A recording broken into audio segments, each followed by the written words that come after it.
Opa! Fala, prevencionista, tudo bem? Estamos aqui ao vivo e hoje, nesta palestra, bem aqui, como diria, bem aqui, nós vamos receber hoje o Cosmo Palazzo, o filósofo da segurança do trabalho, um cara sensacional, show de bola, coração enorme, tecnicamente muito bom. Vai ser show, hein? Hoje a gente vai ver aqui o Neymar jogando aqui no time do Consat. E, antes de chamar o Cosmo, nós vamos chamar o idealizador da bagaça toda, senhor Whindersson Penati. Ô, Nestor Palazzo, somos nós. É um grande dia para todos nós, uma sexta-feira, o pessoal está aqui conosco, né, Nestor?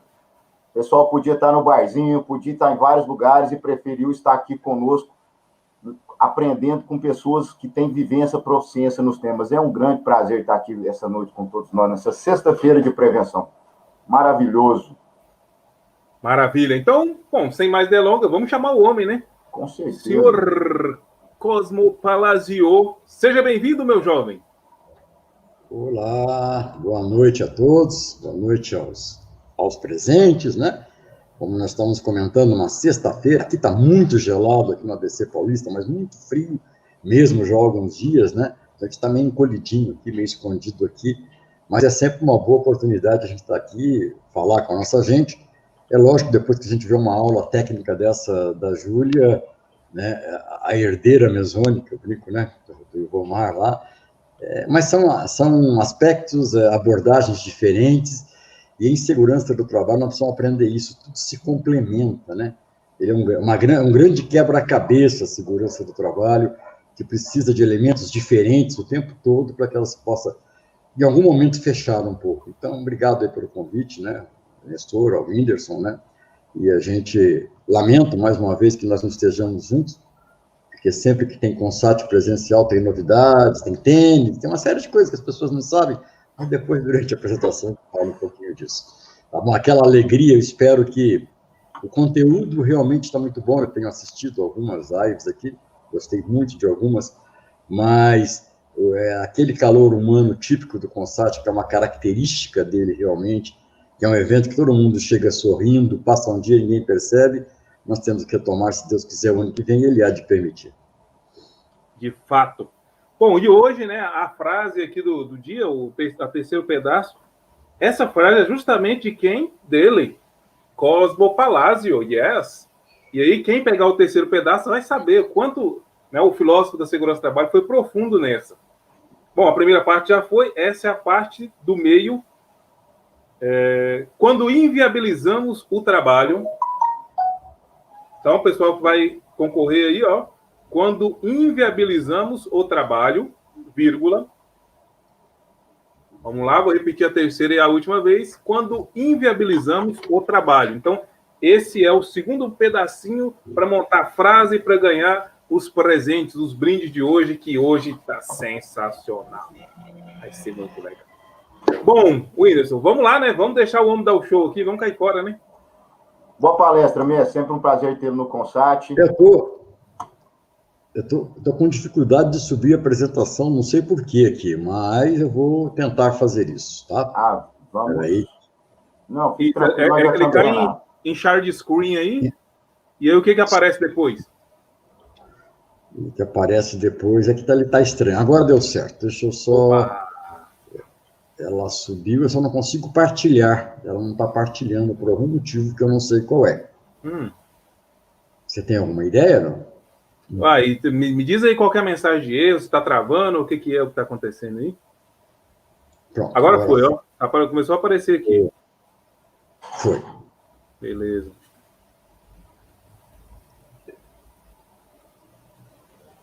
Agora é só pôr na tela do slide lá, abrir o slide que ela vai começar a partilhar o slide. Isso, garoto. Aí? Muito tá bom. Agora vamos lá. Ok. Bom, gente, boa noite. Obrigado aí por todo mundo que está por aí. Parabéns a todos, organizadores, pessoas. E a nossa abordagem aqui é uma abordagem que foge um pouquinho ao tom que o Congresso vem tendo, né? E, como eu disse, o importante é a diversidade disso. Você só precisa tentar agora conseguir mudar essa tela, Nestor, porque não está mudando. Mudou. Ah, ali tem um pedido ali da Terezinha Amorim para falar de Baixa Grande do Ribeiro, no Piauí. Tá aí, Terezinha, um abraço para Baixa Grande do Ribeiro, lá em Piauí. Eu não conheço ainda, mas você pediu lá, a gente está falando por aqui. Então, como habitualmente eu faço, antes de mais nada, eu quero agradecer a Deus por estarmos aqui. Mais do que nunca é importante nesse momento, esse agradecimento, né? Nós somos privilegiados em meio a tudo isso, num momento tão difícil, com tantas coisas ruins, estarmos aqui estudando, partilhando. Agradecer aos que convidaram pela oportunidade da partilha. Eu estive em todos os anos do CONSAT, exceção feita a um que passei mal, mas gosto muito do evento, costumo dizer que é o evento que eu mais gosto de fazer, porque ele me lembra muito a segurança do trabalho que eu gosto, que eu acho que é ideal, e a todos que vão nos ouvir, e não temos a ideia de que vamos concordar com tudo, mas ao final tire o melhor que vocês acharem daqui e depois me digam o que a gente pode melhorar. Eu quero ainda nesse momento, eu acho muito oportuno isso, né, trazer aqui um reconhecimento e respeito a todos aqueles profissionais que perderam as suas vidas, tiveram as suas saúdes fragilizadas devido à Covid, né? Nós estamos vivendo isso, é uma coisa que diz respeito ao mundo ocupacional, queiram, alguns queiram, outros não queiram, né? Nós somos educados pelos meios de comunicação a ver como heróis aqueles que têm capa, têm escudo, têm espada, mas herói mesmo é aquele que transforma a realidade e às vezes com custo tão alto como foi para essas pessoas, né? Então, esses bravos, esses profissionais de saúde, esses profissionais de limpeza, de segurança pública, todas essas pessoas, a gente não vai lembrar todas as profissões, todos os segmentos, mas o nosso reconhecimento, né? A nossa ideia, infelizmente, muitas dessas vidas poderiam ter sido preservadas se fossem observadas as famosas e básicas normas de segurança do trabalho. Então, muita gente perdeu a vida pela simples falta de um equipamento de proteção, pela baixa qualidade, as denúncias continuam cada vez mais, a sobrecarga de trabalho como um fator, a necessidade do afastamento daqueles profissionais com comorbidades que não foram afastados, né, mesmo sabendo dos riscos, e outras coisas mais que nós tivemos por aí.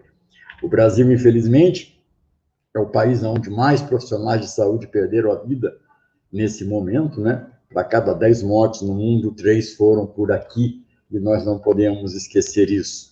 Lembrar também hoje, né, e muito especialmente depois do que aconteceu lá em Porto Alegre, que a gente lamenta muito, desde o momento que eu vi aquilo, eu estou com o humor assim alterado, mas que hoje é o dia da consciência negra, aqui na frente, dia 20 de novembro, e que o mundo do trabalho também tem muitos aspectos sobre isso. Bom, para quem não me conhece, né, boa parte eu conheço, mas ninguém é obrigado a me conhecer. Eu sou o Cosmo, eu tenho 60 anos, eu tenho mais de 35 anos de segurança do trabalho, trabalhei em organizações como a Consultora Brasil, a Parmalat, a Volkswagen, e hoje atuo na consultoria, tenho uma atuação sindical também, né? Sou diretor estadual do Sintesp, diretor de ética da casa, há mais de 10 anos tenho uma coluna na revista Proteção, sou membro do Conselho Editorial, por onde passo a aprovação dos artigos, sou jurado do prêmio, tenho 2 livros, ganhei uma porção de prêmios, e a gente cita isso aqui até por uma questão. Mas agora sim, boa noite a todos, né? Eu quero que boa noite a cada um de vocês, para que, apesar do momento, fique menos impessoal. Como eu disse, é muito pesado para a gente esse distanciamento. Sintam-se abraçados na forma mais fraterna que alguém pode abraçar, sintam-se olhados nos olhos, como um ser humano deve olhar para o outro, seja ele quem for. É um tempo de muitos problemas e o maior deles talvez seja o medo. Então, esse ingrediente, já nesse momento aqui da nossa apresentação, tem que ser levado em consideração. Afinal, a segurança do trabalho é uma coisa feita por humanos para humanos. Então, tudo aquilo que é tecnológico, tudo aquilo que é legal, é importante, não pode nunca se sobrepor à ideia de que as pessoas estão alteradas, de que nós estamos alterados. Eu também tenho medo, né? Ainda mais eu que passei a partir de 26 de outubro a pertencer ao grupo de risco, tenho todos os quadros possíveis, sou tabagista, então a gente tem medo. Mas nós temos aqui nesse momento a possibilidade de reafirmar a esperança. Uma das características do profissional de segurança ao trabalho é um alto grau de esperança, né? Até porque a segurança do trabalho sem esperança, nas condições que a gente vive, nas bases que nós temos, a pessoa desiste rapidamente, né? Nós estamos sempre apostando praticamente no futuro, sempre trabalhando hoje para conseguir alguma coisa daqui a alguns dias. Então, a esperança é muito forte.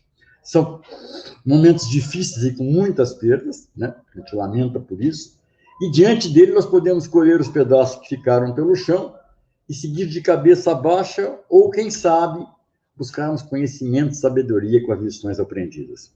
Eu, particularmente, aprendi muito e tenho aprendido com momentos de pandemia, que nos obriga a desacelerar um pouco. Isso não quer dizer não fazer nada, quer dizer pensar mais, quer dizer se realinhar por dentro.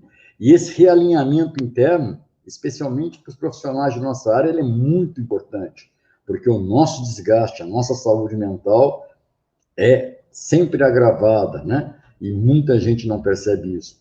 Há alguns anos, num outro Consat presencial, nós levamos esse tema lá para dentro, né? Sobre a importância de cuidar da saúde, daqueles que cuidam da saúde e segurança, e eu acho que é importante, mais do que nunca, reforçar isso, porque os ambientes de trabalho, alguns têm seguido as condutas adequadas para a prevenção da Covid, outros não. E no meio disso fica um profissional quase sempre isolado, tentando fazer a coisa certa.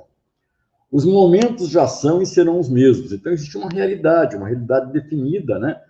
Que ainda é bastante cruel. Mas o que a gente vai ter de resultado dessa realidade é uma decisão muito pessoal. Então, esse momento, ele traz para a gente uma oportunidade de tomar decisões, né, que farão que a gente tenha um horizonte maior ou menor.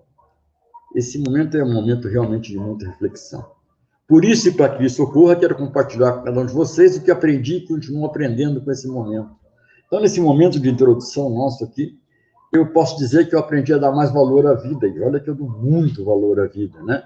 Mas diante da sensação e possibilidade de perdê-la a qualquer momento, você começa a pensar o quanto é importante também o que você faz, o quanto a prevenção de acidentes, ela se interpõe entre uma realidade, às vezes, social, e aquilo que a gente... E o trabalhador e a gente lá no meio, né? Nós vivemos um momento muito forte de desvalorização da vida em nossa sociedade. E é lógico que isso não é diferente em nossa área. Então, nós temos que sobrepor, às vezes, fatores que estão antes da questão técnica, né? Nós precisamos levar para dentro das empresas um pouco de valorização da vida. E esse momento também nos permite pensar sobre isso. Aprendi a dar mais valor ao hoje, diante da incerteza, né? E a gente muitas vezes fica pensando apenas num amanhã, deixando de exercer, de fazer o melhor, de cuidar das coisas de forma mais objetivas no hoje, achando que existe o amanhã. E a pandemia nos trouxe a clareza de que esse amanhã realmente ele é uma ilação, ele é uma vontade nossa e não mais do que isso. Também é o tempo, né? A gente começa a perceber o quanto o tempo é útil, né? E a gente está fazendo, quem está pensando numa revisão em relação a isso, dá valor às pessoas que nos cercam. Então, muito interessante o quanto esse momento tão ruim, tão cruel, trouxe a valorização do outro, né? E essa valorização do outro, ela deve ser estendida também aos nossos locais de trabalho. A gente percebe que, atualmente, muitos profissionais, em nome da sua sobrevivência, em nome de um possível progresso a qualquer custo, começam a olhar o trabalhador apenas como um detalhe. O trabalhador não é detalhe, ele é o centro das coisas. E não é nem ele, é a vida que é o centro das coisas. Então, que as nossas reflexões permitam refazer isso na gente. É claro que ao longo dos anos, é claro que da forma que a gente atua, aqueles que atuam nas frentes de trabalho, no chão de fábrica, vai surgindo desgaste natural. Mas quando eu perder a tangência em relação ao outro, aqueles que estão à minha volta, eu passo a ser um profissional bastante perigoso, né? Porque os meus valores não vão fazer com que eu haja da melhor maneira possível. Aprendi olhando para aquelas pessoas entubadas a valorizar cada gole de água que tomam, cada coisa que come, cada momento que respira. A gente, muitas vezes, a vida se torna fácil, né? E a gente vai vivendo, querendo sempre mais e não dando valor àquilo que a gente tem. Então, esse momento mostra que poder tomar um copo de água não é uma coisa tão simples. Poder comer alguma coisa não é uma coisa tão óbvia, né? Aprendi a dar liberdade, a liberdade de poder ir e vir, né? A gente faz coisas habitualmente, mas, de repente, você não pode nem fazer uma palestra mais. Você não pode entrar numa sala e abraçar um aluno, né? Aliás, isso aqui está aqui na frente. A importância de um abraço bem dado, do calor humano, das outras formas de expressão e carinho, a importância de um aperto de mão, que faz muita diferença A gente chega nos locais de trabalho, bate mão com mão, né? Não pode mais assim. Então, todas as coisas que foram colocadas, as relações que foram distanciadas, tudo isso certamente pode servir para chocar, como choca a maioria das pessoas, mas deve servir, na minha forma de ver, para redefinir um pouco da nossa forma de viver, da nossa forma de trabalhar e atuar também, né? Aprendi o quanto nós dependemos da atitude do outro para sobrevivermos, né? Isso nos traz uma reflexão muito ampla, que não cabe pelo tempo aqui, e que nem tudo depende da gente. Então, a pandemia trouxe assim, uma lição de humildade, de revisão sobre isso. E, muito especialmente, concluindo essa parte, a orar com mais fé, porque a gente está vivendo com tanta tecnologia, com tanta coisa, mas diante de uma coisa tão grande como essa, não dá para a gente esquecer que quase tudo que nós temos não fez frente, boa parte das vezes, como seria necessário. Então, nós estamos aqui para dizer também que aprendemos a valorizar a prevenção, porque a sociedade, sem perceber, ela foi chamada de um momento para o outro a todo mundo usar uma máscara, a todo mundo fazer procedimentos de higienização das mãos, a manter coisas, a manter distanciamento, né? E aí isso mostra que agir correta e adequadamente, diante de uma situação, valendo-se do conhecimento técnico e científico, pode evitar um problema. Então, é um momento muito oportuno para a gente associar todo esse momento à questão da prática da prevenção, que certas ações podem nos levar a ter menos problemas.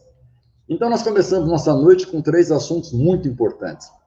O valor da vida, que não deve ser esquecido, e tudo que se falou nesse congresso, e eu vi soluções maravilhosas aqui, vi abordagens técnicas excelentes, mas se isso for feito apenas por fazer, se isso for feito apenas por buscar algum tipo de... A grande conformidade da segurança do trabalho é a vida.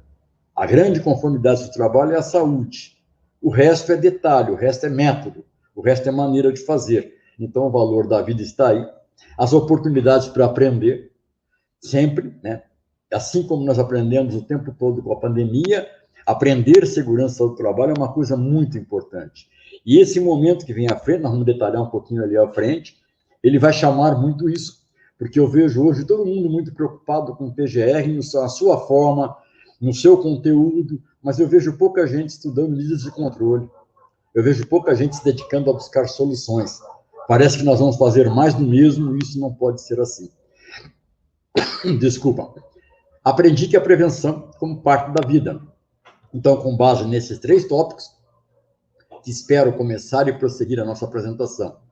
De todos que estão aqui, a cada instante, lembre-se que quando falamos de segurança no trabalho, estamos falando de vidas, sonhos e destinos, que não é uma coisa a mais, é a coisa mais importante. Então, mais uma vez, eu reitero que nós precisamos voltar às bases das coisas. Bom, para concluir essa parte, né, um certo dia, um filósofo alemão, que todos que gostam de ler ou apreciar, ou apreciam filosofia, já leram, ele disse que o valor da vida não pode ser avaliado. Nietzsche disse isso, escreveu isso. Então, nós precisamos pensar, especialmente agora que nós vamos trabalhar muito com avaliação de riscos, né? Nós estamos avaliando os riscos, né? Em momento algum, um número pode se sobrepor a uma vida, seja uma vida só, sejam muitas. Bom, vamos para nossas considerações iniciais. Então, nós vivemos num momento de transição na segurança do trabalho no Brasil. Transição pode ser uma coisa nova para quem está há pouco tempo na área, para quem está há mais de 35 anos, nós vivemos transição e convulsão o tempo todo.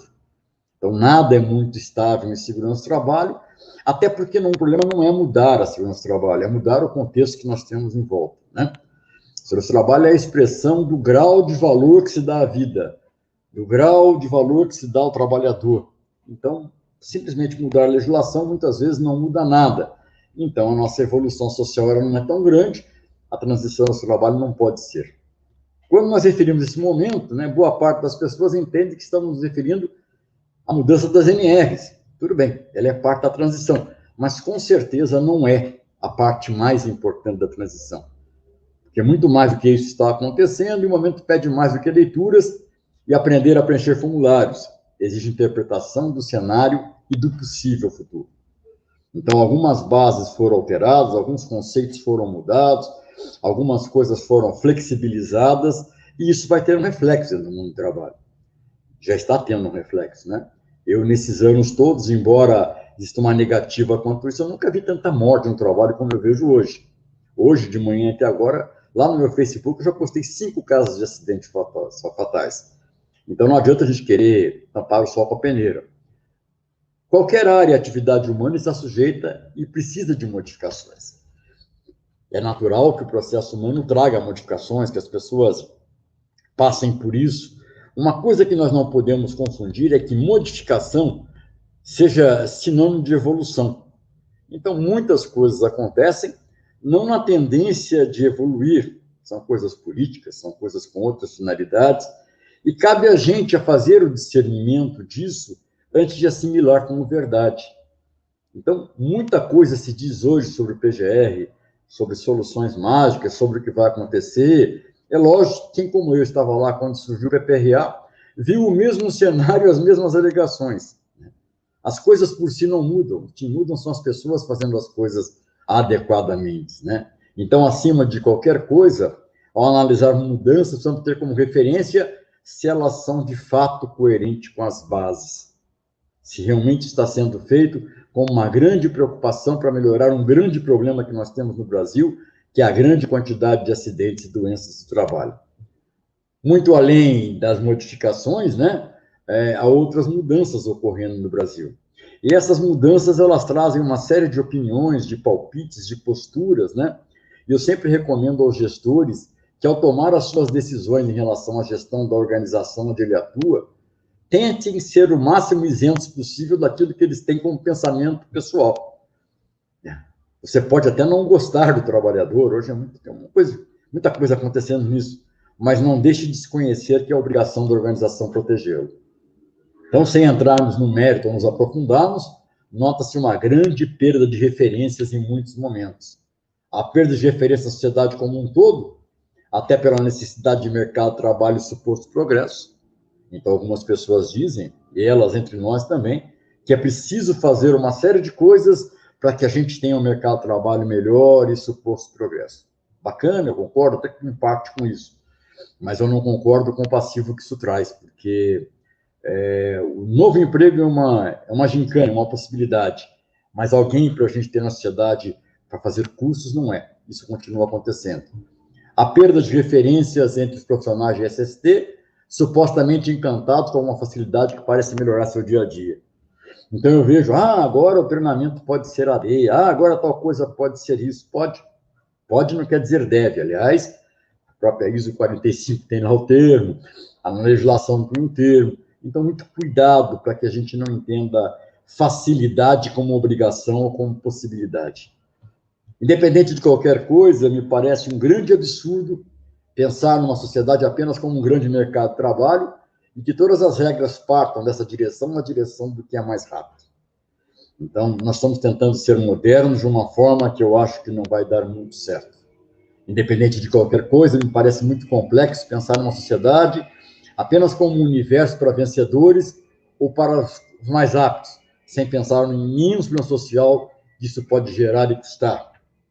Independente de qualquer coisa, me parece muito pobre tratar determinado assunto apenas a partir de lados, sem pensar de forma mais ampla e completa. Quem conhece de perto um pouquinho o universo do acidente de trabalho, não apenas da prevenção, mas do pós-acidente, sabe do que eu estou falando. E a gente desconhecer essa realidade, em nome de qualquer coisa que seja, é pelo menos cruel, é pelo menos antiético, é pelo menos imoral. Então, nós precisamos entender que existe uma realidade que não vai ser mudada por linhas. Então, nós não podemos perder as referências de que somos ainda, queira alguns ou não, um dos países com mais acidentes no trabalho do mundo. Junto a isso, não temos estrutura social adequada para dar amparo aos sequelados e às famílias que se incapacitam ou morrem trabalhando. Basta entrar lá no meu Face, ou lá no meu LinkedIn, para ver. Essa semana nós postamos diversas questões de pessoas incapacitadas ligadas à miséria. E eu não quero dizer aqui que seja obrigação desse ou daquele, mas em algum lugar isso tem que estar amarrado para que o trabalho não cause esse tipo de coisa. Quero dizer que essas pessoas não somem depois que os fatos ocorrem, elas somam ao grupo de problemas sociais, e mais uma vez digo, a quem pertence a solução? não é definido pela gente, e que todos pagamos por esses fatos, seja com recursos materiais, seja com o aumento das dificuldades sociais e suas consequências. Então, quando nós entulhamos a Previdência, quando nós geramos custos adicionais, diretos ou indiretos, para a sociedade pagar, nós estamos pagando com isso, às vezes com dinheiro, às vezes com consequências sociais que raramente são associadas a esse tipo de perda. Não podemos perder a referência também de que, acima de tudo, independente de paixões ideológicas, políticas ou pessoais, no após um acidente, um acidente de trabalho, há um ser humano, ou boa parte das vezes, um grupo de seres humanos totalmente fadado a toda ordem de privações sociais. Então, o assunto pode parecer muito simples, e pensar a segurança do trabalho apenas como uma coisa a mais é totalmente equivocado e contrário a qualquer base de bom senso, seja ela qual for. Então, se na verdade buscamos um caminho para questões de segurança do trabalho no nosso país, não é a simples transferência de responsabilidades que muda qualquer coisa que seja. Para alcançarmos as mudanças, o que de fato interessa é eliminar as causas e, por consequência, diminuir a quantidade de acidentes e doenças. É nessa direção que deve estar nossos olhos e esforços.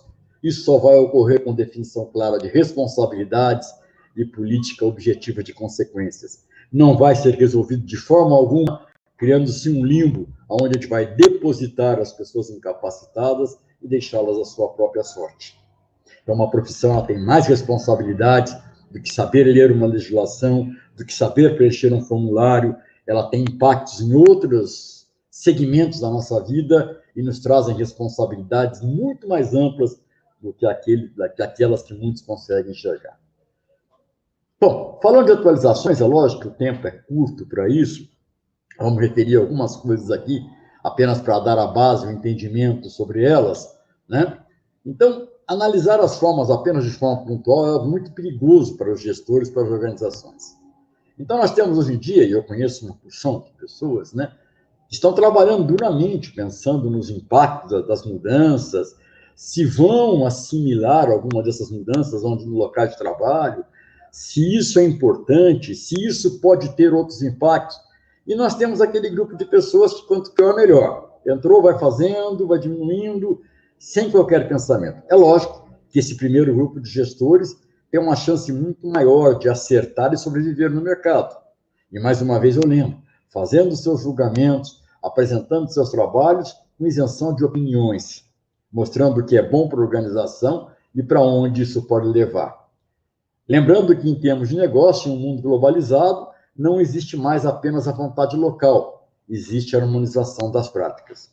Então, é meio estranho o que a gente vive hoje, porque o grande sucesso do Brasil, a grande possibilidade, especialmente um país que vive de commodities, praticamente, é a gente conseguir exportar.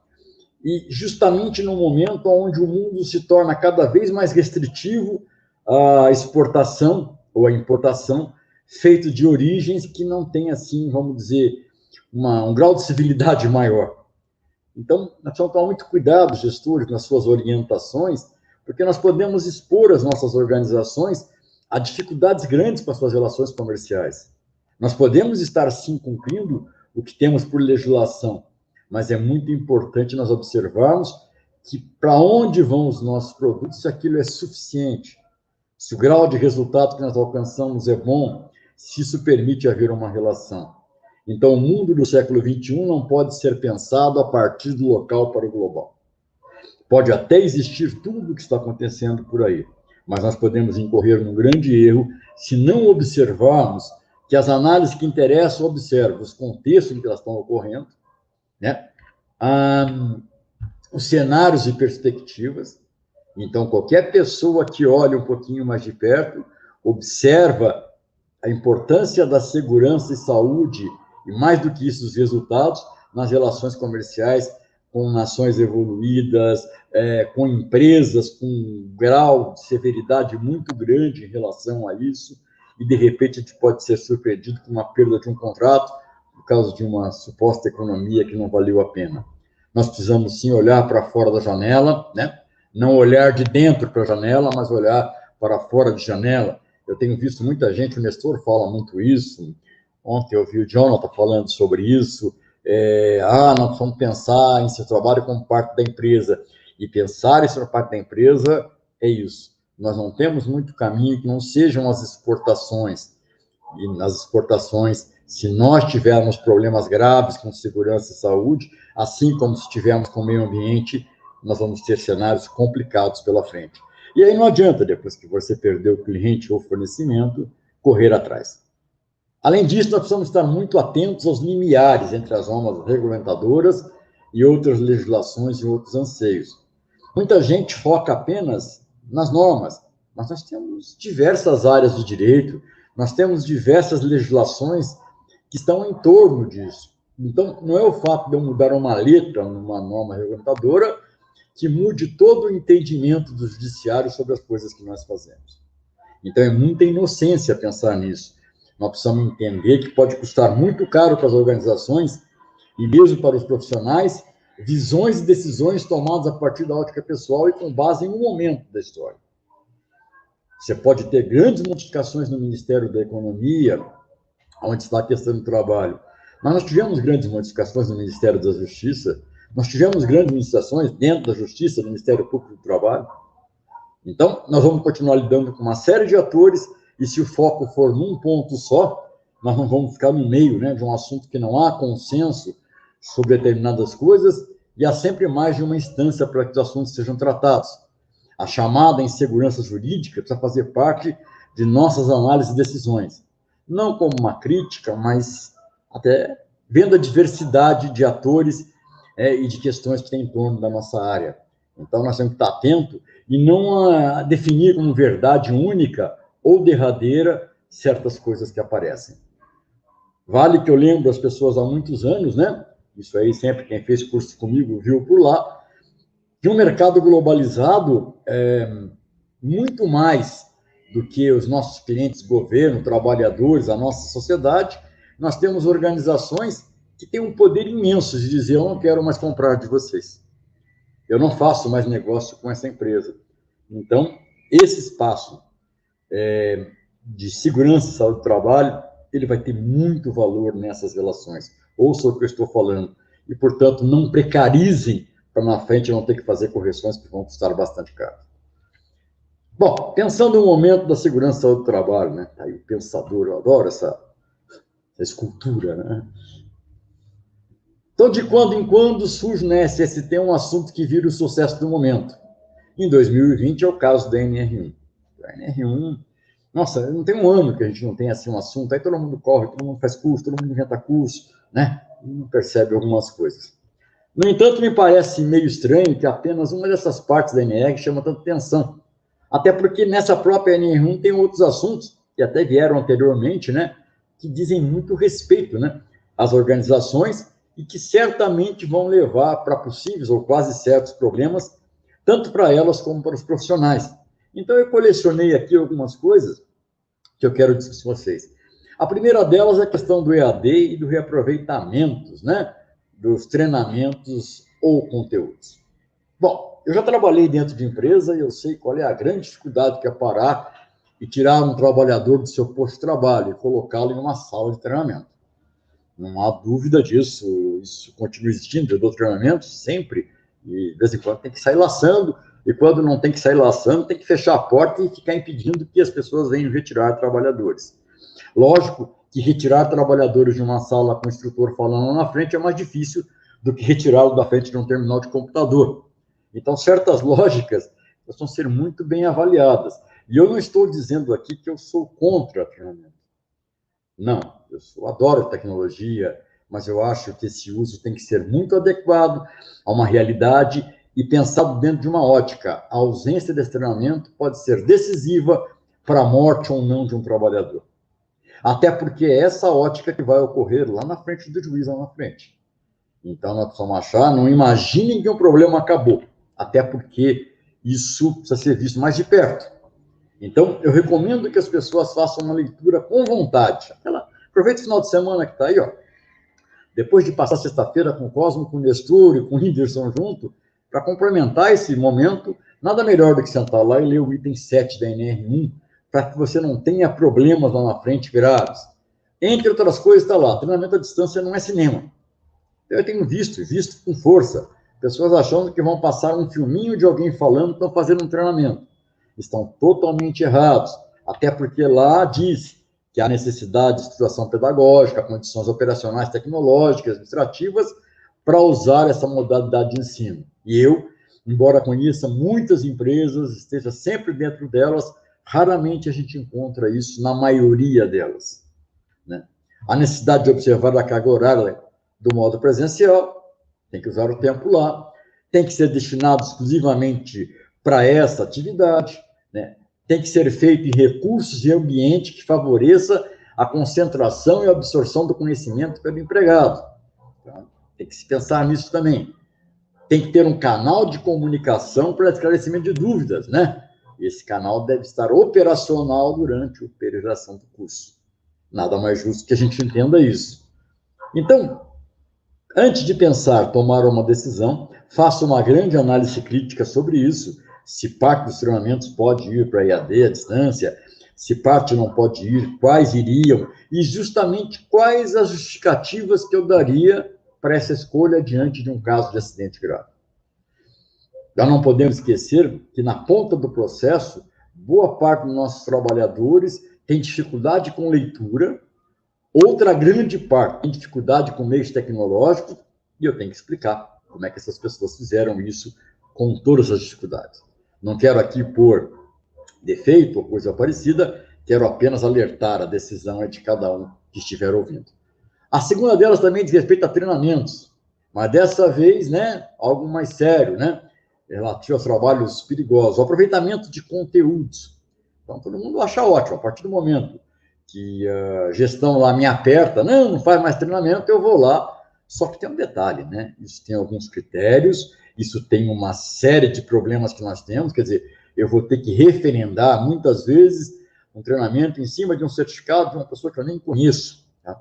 Eu não sei como foi feito isso. Então, vamos lembrar que, se tratando de acidentes graves e fatais, o fato em si ocorre em um local onde prevalecem determinadas ações e práticas, mas a decisão final quanto às responsabilidades ocorre em outro local, onde não são levadas em consideração questões muito mais amplas, onde são levadas, do que aquelas do interesse do local onde ele ocorreu. Cuidado com a sua economia, cuidado com levar em consideração as realidades locais, porque depois, lá na frente, você vai ter que explicar por que você fez isso. E a maioria das vezes não vai ter uma explicação do que achar que estava fazendo uma mera economia de tempo, uma mera economia de dinheiro, né? Um outro aspecto importante, que já vai passar rapidamente por aqui, é a questão das empresas de diferenciamento, do MEI, EPP e outras mais por aí. Então, a ideia em si, eu acho que seja muito boa, né? Só que nós não podemos esquecer a realidade que mostra a quantidade de acidentes, e sem falarmos de doenças, que têm origem em organizações menores e que raramente têm cuidados mais elaborados com a questão de segurança e saúde no trabalho. Então, é bonito, na teoria é muito legal, mas quem conhece um pouquinho de perto sabe, né, que atua, conhece casos de MEIs, microempresas, com atividades totalmente diferentes daquela que estava prevista por questões tributárias. Então, no meio dessa briga, vai ficar o trabalhador, né? Então, se você vai contratar, vai trazer para dentro do seu negócio, fique muito atento com isso. Outra realidade deve ser levada em conta, né? Que boa parte dessas empresas de pequeno e médio porte, elas abrigam trabalhadores que muitas vezes não são aprovados em exames de saúde em grandes organizações, são mais rigorosos com isso. E da maneira que essas empresas, ou parte delas, vai ficar expostas, certamente, quando isso vier a aparecer, vai ser muito difícil de explicar. Até então, essas empresas, esse grupo de empresas, tinha pelo menos o resguardo de alguma documentação, de algum traço de prevenção de acidentes. Daí em diante, a gente não sabe o que vai acontecer, né? Lá no futuro, quando aparecer, e vão aparecer pessoas doentes ou acidentadas, e tiver que explicar e dizer, olha, não tem nada que comprove que eu faço alguma coisa. Então, a gente mostra aí, né, a questão dos motoboys hoje em dia, né? E se morrer, reencarna logo, que está cheio de entregas esperando, né? É mais ou menos isso. A questão da digitalização de documentos também é outra que parece que a gente conversa com as pessoas, eu falo muito aí com as pessoas pela rede social, né? Eu acho bacana, eu adoro modernização, nossa, sempre gostei. nós vamos ter muito cuidado com o que é isso, né? Então, ali vem algumas questões de informações, dados, que merecem ser lidas, né? Mas não vamos esquecer que isso, as auditorias mostram que, boa parte das vezes, os documentos de segurança e saúde não têm a qualidade que deveriam ter, as pessoas não têm cuidado, eles fazem muito documento, todo mundo sabe quanto é comum encontrar PPR equivocado, documentos de um e no outro, e a partir do momento que você transferir isso de uma forma para frente, você vai ter problema. Então, nós precisamos mudar a nossa maneira de ser. Nós precisamos ser modernos para poder usar a modernidade. Sem isso, não tem muita validade. Importante lembrar também que não há uma definição muito clara ainda. E aquilo que nós conhecíamos no passado, que era o anexo 1, anexo 2, anexo 1 era dados estatísticos, anexo 2, que no começo a gente chegou lá a preencher com máquina de escrever. Olha, imagina, né? Os quadros 3, 4, 5, 6, eles eram preenchidos, iam para lá, não tinham muito significado. Quais virão agora para ser preenchidos, é importante a gente entender quando isso vai acontecer, quais as informações que eles pedem, se são informações de documentos e qual a utilidade. E é lógico que isso deve ser feito sempre com critério, ok? E aí, né, a própria norma diz que os documentos, né, eles podem ser emitidos, eles podem ser digitalizados, mas ele não diz que deve, né? Mas aí diz uma coisa muito importante, que pouca gente eu acho que leu, né? Que ele deve ser realizado de forma a manter a integridade e a autenticidade, e, se necessário, a confiabilidade, né? E sempre emitidos, né, a partir de certificado digital. E que os empregadores que optarem pela guarda de documentos previstos na caput devem manter os originais, conforme previsão em lei. Então, nós precisamos entender também um pouquinho mais o que é um documento nato digital ou digitalizado, né, para que a gente não faça besteira. Então, o documento nato digital é aquele que já nasce, né, é criado, assinado em ambiente digital. São necessários 2 requisitos, né, plataformas que contêm a certificação digital regulada pela ICP Brasil e também utiliza assinatura digital. Então, não é simplesmente fazer, né, isso aí tem todo o cuidado, todo um trâmite, uma série de coisas. E o digitalizado, que é aquilo que a gente tem visto as pessoas fazer, né, é aquele documento que foi criado em papel, mas passou por um projeto de digitalização. Foi lá, escaneou, fez alguma coisa parecida com isso. Mas vale lembrar que a validade jurídica desses documentos só existe quando ele passa por uma certificação digital, que deve ser regulada também, né? É regulada pela ICP. Portanto, o descarte de documentos originais, mesmo quando já possui, não é recomendado, até porque sua validade jurídica pode ser contestada pela outra parte envolvida. Gente, eu não estou dizendo que se deva fazer ou não deva fazer, mas se vai fazer, faça de tal maneira a não deixar problemas. E aí a própria norma diz também, né, que deve ser garantida o amplo e restrito acesso a todos os documentos. Quem já trabalhou em obras em certos lugares do Brasil sabe que internet é uma raridade de Deus, né? Deixar isso dentro de um sistema pode trazer problemas de cópias atualizadas, então cada um analisa a sua realidade, né? E também deve prover meios de acesso para os trabalhadores, e aí prover meio de acesso não quer dizer estar a tal pasta, ter meios para fazer realmente, né? Ok? Então, para levar em consideração, ficar atento à validade jurídica, conforme exposto anteriormente, a nossa sugestão que qualquer processo de mudança na forma de manter os documentos não seja uma decisão unilateral do SESC, mas decisão conjunta e registrada com outras áreas da organização. Que, de repente, o SESC tenta facilitar, mas não tem o suporte, não tem as condições, e ele vai ser responsabilizado por isso lá na frente. Ok? Então, aqui, para encerrar esse pedacinho, né, mostra bem o que é o Brasil, né? Dona Tassiana, isso aqui tem mais de 10 anos, pode jogar tudo fora, mas antes tira uma cópia de cada, faz favor. E a nossa cultura cartorial, a nossa cultura de tantas coisas, faz com que a gente haja assim. Tudo bem, Nestor, com som? Tudo bem com imagem? Nestor e Whindersson? Tudo perfeito. Alô? Então tá bom. Quanto tempo eu tenho ainda? Acho que eu tenho 20 minutos, 15 minutos. Bom, em relação ao gerenciamento de riscos ocupacionais e o programa de gerenciamento de riscos, que a gente fica pensando, né? Poxa vida, por que nós não aproveitamos a NR9 botamos lá os dois para dentro, mecânicos e ergonômicos, e passamos a chamar programa de prevenção de riscos ou coisa parecida, seguia o mundo tranquilo, incluía lá os itens, fazia alguma coisa, sei lá, né? Não criava essa confusão toda das pessoas achando, né, que o novo chegou, né? Não, o novo foi reformado, né? É mais ou menos isso. Então, apesar de todos os olhares para o sucesso do momento, o novo Messias a seu trabalho, o que mais me preocupa é justamente ver profissionais nessa área vendo isso como novidade. Isso traz diversas interpretações, ou seja, boa parte do que está na NR1 existia na NR9, e muito mais do que isso. Tudo que está na NR9 existe nas nossas formações na matéria de gerenciamento de riscos. Então, ou as escolas foram muito ruins, ou as pessoas não foram nas escolas, ou elas nunca fizeram PPRA na vida. E aí fica essa coisa de criar um novo, e sempre que se cria um novo, tem um custo, especialmente para as empresas. Você precisa entender o que está acontecendo, geralmente, né? O gerenciamento de riscos é a base das nossas atualizações, desde muito. A única novidade agora é que está formalizado em uma norma regulamentadora.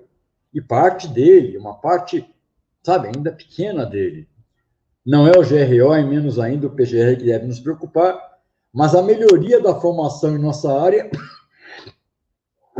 e ainda a facilidade para complicar que temos quando não entendemos a finalidade e a essência das coisas. Então, nós estamos vivendo um momento que é um momento muito parecido que a gente viu com o PPRA em 94. Vem, assim, uma coisa mais simples, como a gente não entende muito do dia a dia, do métier, a gente vai agregando coisas em si. O nosso trabalho está cheio de coisas, né? Que aquilo que um fusquinha podia levar, a gente usa uma carreta. E aí ela fica lerda, ela não consegue ser operacional. Muito cuidado com isso. Eu tenho dito aos meus alunos, leiam a NR1, vejam o que a norma pede, porque nesse momento apareceu um monte de gente, alguns com conhecimento em 45, em 18, IBS, e não fazem o limite que a norma pede. Cuidado para não engessar. A ideia, realmente, nesse momento de transição, é que a gente tem essa mudança de pensamentos profissionais que atuam na área, né? Eu não tenho qualquer dúvida que bons profissionais de SST não terão qualquer dificuldade maior com GRO e PGR, desde que não tentem trabalhar a partir de modelos pré-concebidos. Se você receber um modelo, você vai ser mais um despachante do que um técnico de segurança. Você vai preencher um formulário do que fazer alguma coisa com entendimento. Alguma coisa que você forneça a um outro para que ele consiga fazer uma gestão mínima dos problemas que ele tem. Então, o sucesso do GRO e do PGR depende essencialmente da compreensão, primeiro de seus objetivos e finalidades, e depois da forma para se fazer com que isso ocorra. Então, não é simplesmente preencher um papel. Não é transferir o número máximo de dados possíveis, buscando coisas que a gente não entende muito bem, mas é fazer alguma coisa que atenda aquele objetivo, e esse objetivo é girar para que a gente consiga melhorar condições mínimas de trabalho, né? Que a gente consiga buscar conformidades para a legislação que nós temos. A própria NR diz que ela deve ser referência para esses momentos, né? Mas sempre pensando que isso tem que ocorrer para ser bom, né? Então, leve em consideração isso. Pensar o GRO e PGR como meros documentos é o maior erro que nós podemos cometer. Então, tira isso da cabeça. Sai desse corpo que isso não te pertence, entendeu? Vamos pensar de uma maneira diferente. Vamos tentar entender o que está acontecendo. Pensar PGR e PGR como uma formalização ou definição das práticas adequadas, necessárias e completas dentro de um ciclo de gerenciamento para a prevenção é o caminho correto e adequado. Esses dias o Nestor gravou aí um vídeo sobre PDCA, o Mário Sobral gosta muito de falar, aliás, um abraço para o Mário, gosta muito de falar sobre isso, né? Mas a gente precisa realmente fazer com que o PDCA deixe de ser uma figurinha de apresentação e seja uma coisa calcada dentro da nossa cabeça. A prevenção ela precisa estar definida dentro da cabeça da gente, o gerenciamento tem que estar o seu modo, a sua maneira de ser, porque senão fica... Tem um monte de figurinha de PDCA, um monte de figurinha de uma série de coisas, e você pega o documento e nada gira, né? Então, é muito complicado que seja assim. Embora o texto da norma esteja aí disponível já há um certo tempo, nós notamos que muitas pessoas ainda não leram, ouviram falar, e as que leram ainda não interpretaram, apenas leram. É muito sério, né? Um momento de transição como esse, assim. Claro que não é novidade, porque em nossa área, porque depois de 26 anos que o PPRA existe, você ainda entra na internet, quem pode assinar, quem não pode, o que coloca, o que não coloca. Então, uma coisa que tem 26 anos e as pessoas não conseguiram fazer, nós não vamos ter a bondade de imaginar que uma coisa que não tem nenhum ano ainda, as pessoas vão conseguir ler. Só que as que não lerem vão ser induzidas ao erro, vão ser levadas a fazer coisas que não são, vão perder dinheiro, vão gastar dinheiro dos outros. Então, entrem, leiam a norma, façam perguntas pertinentes. Se você vai fazer um curso sobre o GRO, faça a leitura prévia, para não chegar lá e aceitar como verdade o que as pessoas dizem, né? Não que as pessoas queiram enganar, mas elas fazem o melhor da sua ótica. Se observarmos boa parte das dúvidas e questões dos nossos colegas que fazem evento, né? Tenho mais certeza disso, porque para muitos deles parece novo, quando na verdade estava o PPRA. Uma área técnica não pode viver do que ouviu falar sobre alguma coisa. Será que nossa área é assim? Meu Deus, é assim o tempo todo. É assim com acidente de trajeto, é assim com CIPA, é assim com renúncia do cipeiro, porque ouviu falar, porque é assim com o título das coisas. Isso é muito ruim, isso é péssimo para uma área que não forma corpo, que não ganha substância, vamos chamar assim. Até mesmo para se valer da cultura do me arrumo modelo, precisamos ter conhecimento para analisar se aquele modelo, de fato, atende à norma a qual se refere, ou seja, tem conformidade legal, se de fato é compatível com a realidade da organização onde desejamos utilizá-lo. Eu vi uma planilha de reconhecimento esses dias na internet, ela tem, de canto a canto, 38 campos a serem preenchidos. Bacana, interessante, eu acho que cada um pode ter a sua, mas está muito distante de ser aquilo que a NR1 está definindo. Isso sem falar nos achismos e anseios que surgem em momentos como esse. Não é apenas na política e na internet que temos fake news, muita expressão da moda também. Nossas áreas também andam com muitos deles. Então é importante, antes de qualquer coisa, fazer uma boa leitura do item 5 da NR1 para entender o que está acontecendo. Precisa ficar claro que mesmo que seu conhecimento sobre gerenciamento de riscos seja superior, baseado no sistema de gestão, por exemplo, o que vale é o que está definido na norma. Então, por favor, não complique nem a cabeça dos outros, nem a vida das organizações. É claro que todo mundo tem um anseio de buscar um gerenciamento mais completo, mas as coisas são gradativas. Nós somos um país ainda com grandes dificuldades na relação capital-trabalho, na gestão de risco, uma série de coisas. E sempre que a gente transfere muitas coisas, essa dificuldade, ela apenas se agrava mais. Muitas vezes, achando que você está fazendo um favor para a prevenção, você está fazendo um grande desfavor para ela. Se nós conseguirmos, nos próximos 5, 10 anos, cumprirmos aquilo que está no PGR da NR1, nós teremos feito uma grande evolução em termos de segurança do trabalho. Se nós não conseguirmos, nós vamos mostrar mais uma vez que essa área é inatingível, né? Como pensam algumas pessoas. O PGR é o início de uma transição, não a transição toda, e se não trabalharmos na dose certa, vamos mais uma vez entulhar as organizações e papéis e não fazer nada de bom pela prevenção prática. Vejo com muita preocupação o interesse no modelo, no saber fazer sem um entendimento mais amplo, por exemplo, quanto às medidas de controle. Então é interessante, né? Que a parte mais, para mim, mais interessante do PGR é a parte de controle, a identificação de perigos e riscos, é uma coisa mais fácil de fazer. E eu vejo com muita preocupação, porque nós temos toda uma geração de segurança do trabalho calcada no modelo da proteção individual. E esse momento, e aí uma das bases ali das avaliações, das análises, é justamente a possibilidade de migrar certas condições da proteção individual para a eliminação, para a utilização do EPC, pelo menos, se nós não tivermos esse conhecimento, nós vamos ter problema. Então, até peço aos meus amigos aí, honestores, pessoal que adora fazer curso pela internet, podia pensar em fazer um curso sobre isso, né, para melhorar essa qualidade, para que a gente não passe, por exemplo, o que a gente passou com a NR12. No começo da NR12, a gente encontrava no Brasil muitos profissionais de fora do Brasil, porque nós não tínhamos especialistas na quantidade suficiente. Eu conheci uns 2, 3, especialmente da Espanha, que vieram para cá. Será que nós vamos ter que fazer a mesma coisa? Nós não temos pessoas muito focadas em aspectos além da legislação e além das coisas mais básicas de segurança. E nessa hora, essas soluções vão valer muito.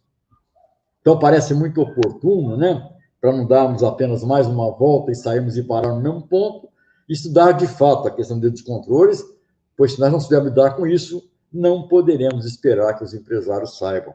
E aí tem uma frase que eu falei esses dias num evento, né? Creiam, existe vida técnica após a legislação. Então, nós viemos até aqui, saber muito bem caracterizar, fazer laudo, definir se é insalubre, se não é insalubre, se é perigoso, se não é perigoso, mas o que fazer depois disso? Esse próximo capítulo do livro, esse próximo capítulo da história, é justamente talvez a parte mais importante. Porque se antigamente a gente antecipava e reconhecia, agora nós temos que antecipar, reconhecer e trabalhar controles mais efetivos e justificados. E eu rezo todos os dias para que essa parte dê certo, porque essa parte é que realmente interessa. Bom, eu acho que meu tempo deve estar acabando, o meu retorno aqui é pequeno, mas eu costumo ser muito pontual nos eventos, né? Paulo Lima, um abraço para você, Santos, falando em pontualidade. As modificações estão aí, gente. Os resultados vão depender diretamente da atuação dos profissionais de SST. Nós nunca tivemos na nossa mão, todo esse tempo, tanta responsabilidade como nós vamos ter agora. Porque está nas nossas mãos fazer uma identificação, fazer uma avaliação, definir um NRO, definir controles para melhorar aquele NRO, ou para atenuar, ou para colocar aquilo dentro de uma questão aceitável. E aí tem um problema grande, que é essa fase final, que é a fase técnica. Lógico, se as pessoas estão imaginando que vão fazer essa avaliação apenas calcado em equipamentos de proteção individual, tirem o cavalinho da chuva, né? Primeiro, nós precisamos buscar conformidades. Então, quando você for olhar lá, por exemplo, uma NR35 pensando num trabalho em altura, há tantas coisas que podem servir ali na área no espaço do controle que muitas empresas não cumprem hoje em dia. Então, nós vamos ter um avanço muito grande. A mesma coisa em relação a 33, em relação a 10 e outras onde se aplica. Se precisamos de algo novo, com certeza, este novo passa pela forma de atuar, primeiro buscando mais conhecimento e propondo coisas que as ações sejam capazes de compreender e realizar. Então, a segurança do trabalho ela precisa deixar de ser uma coisa que só o especialista entende, porque ela nunca vai dar certo dessa forma. Então, nós temos que trabalhar agora dizendo, olha, você vai melhorar aqui se você fizer isso. E esses planos de ação, é outra coisa que eu espero que não sofistiquem demais, eles têm que ser muito visíveis. Para você sair daqui para cá, você tem que fazer isso. Isso te traz tal benefício. Talvez fique mais palpável, eu acho bastante interessante. Podemos ter ótimas ideias para o nosso trabalho, mas entender o momento, a realidade, talvez seja a melhor ideia. O direito à saúde e à vida não podem ser modificados por um contrato de trabalho. Então, nós não podemos aceitar que uma sociedade embarque na ideia de que, por causa de um trabalho, algumas coisas... Não. Tem direitos que são inalienáveis, tem direitos que estão acima de tudo, de todos. Ok? Bom, eu sei que o Nestor vai falar daqui a pouco, eu estou vendo aqui no meu relógio que falta, acho que 8 minutos pela minha hora aqui. Eu quero, antes de sair, deixar os convites para vocês, para estarem no meu canal de YouTube. Não é um canal igual do Nestor, assim como esse que nós estamos, mas é um canalzinho limpinho, humilde, bacaninha, direitinho e tal, para estar no YouTube como Cosmo Palácio, né? Apareçam por lá. Aqueles que estão procurando notícias, tendências, e mesmo aqueles que estão procurando emprego, nós temos 2 espaços para isso, que é a consciência prevencionista dentro do Facebook, né? Basta aparecer por lá, e também o nosso canal lá no LinkedIn, onde todos os dias nós colocamos notícias, informações e, muito especialmente, vagas de emprego. Eu desejo a vocês todos um Feliz Natal, e talvez esse ano não tenha, assim, tantos motivos para festas, mas com certeza pode, para mim tem o microfone aberto, com certeza pode ser um tempo para refazer e aprofundar a fé, e isso pode ser um grande presente, e sempre, como eu lembro nos meus eventos, lembrar, né, a fase do padre, né, ciência sem consciência não passa de ruína da alma. Então, nós podemos aprender o que quiser, nós podemos estudar, fazer os melhores cursos, ter os melhores equipamentos, mas se não houver a consciência da utilidade, se não houver a consciência da necessidade de preservação da vida do ser humano, tudo isso vai ser ruína da alma. E eu acho muito oportuno a gente pensar nisso. Obrigado a todos. Nestor e Whindersson, como eu falo, né? É com vocês. Valeu. Rapaz, Whindersson Penati. vou falar aqui, estou até sem palavras, viu, Cosmo? Que aula de técnica e de capacidade, sempre nos ajudando muito nessa construção de uma consciência de prevenção. Te agradeço muito por estar conosco, viu, mestre? Mestre Cosmo Palácio está conosco desde o CONSAT 01. Já participou de vários. Eu era criança. Meu cabelo também era curto. Bom, eu não pude, quando eu estava falando, olhar ali os comentários das pessoas, se tem alguma pergunta, que eu estava muito focado aqui, só direto, senão eu fico com 2 retornos, e aí imagina, eu tenho 2 ouvidos, mas um cérebro só. Então, se tiver alguma pergunta, alguma coisa, né? O Nestor tá me olhando com uma cara assim de... Bom, então é isso. Poxa, vamos lá, né? Vamos lá para outra agora. Um barulho aqui atrás que eu fico meio desconcentrado. Mas vamos lá, meu povo brasileiro. Cosmo Palácio, só tenho a agradecer Voz Mercê. Cara, foi show de bola. O Wesley Kennedy falando assim, ó, você ganhou alguns inscritos. Maravilha. Nelson agradecendo. Muito comentário bom, mas não vai dar tempo para as palestras, porque nós já estamos em cima do tempo do outro palestrante, que eu não lembro o nome dele. Depois eu vou lembrar. Mas realmente... Sempre um show, cara. Muito elogio aqui nos comentários, como sempre. Espetacular. Claro, o filósofo da segurança do trabalho não iria nos decepcionar, né? Não, Whindersson Penati. Não, com certeza, mestre Cosmo é realmente a inspiração para muitos da segurança do trabalho. Só apontando aqui para finalizar, quando ele diz da questão da NR1, né, Cosmo? Nós conversamos muito sobre isso. Na verdade, não existe tanta coisa, foi só um reagrupamento, mas se a gente não lê, né, a gente vai criar realmente dificuldades para muitas pessoas que não... Só para não atrasar muito o próximo palestrante, que ele mora longe, depois tem que pegar e ir para casa, tudo direitinho, né? As modificações das NR, se você pegar em NR18, por exemplo, caíram tantos itens. Eles não caíram, eles foram para dentro de subitens. Apenas 5 saíram de lá. Eu fiz isso, passei uma noite estudando aqui, procurando para onde foi cada um. Então, o nosso pessoal é muito inocente, às vezes, no que ouve, porque não estuda as dificuldades e tal. Há coisas acontecendo que são muito misteriosas. Mas eu não quero atrapalhar ali o brilhante próximo, o Nestor Sobral ali. Né, Nestor Sobral.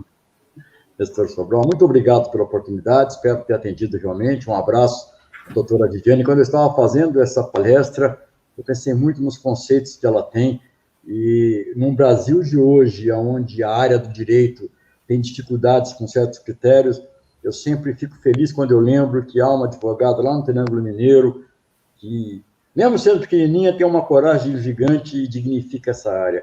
E são essas pessoas que nos fazem querer bem a vida. Um abraço a ela. Também um abraço para a Heloísa, lá na casa do Nestor. Quem não conhece a Heloísa, é uma das 15 filhas do Nestor, né? E é a menina mais fofa que eu conheço no mundo. Um abraço a todos, boa noite, bom final de semana, que Deus abençoe vocês. Deus te abençoe, mestre. Fica sempre com Deus, bem-vindo sempre. Obrigado, Cosmo e galera. Agora vamos lá para o outro palestrante lá. Vamos lá.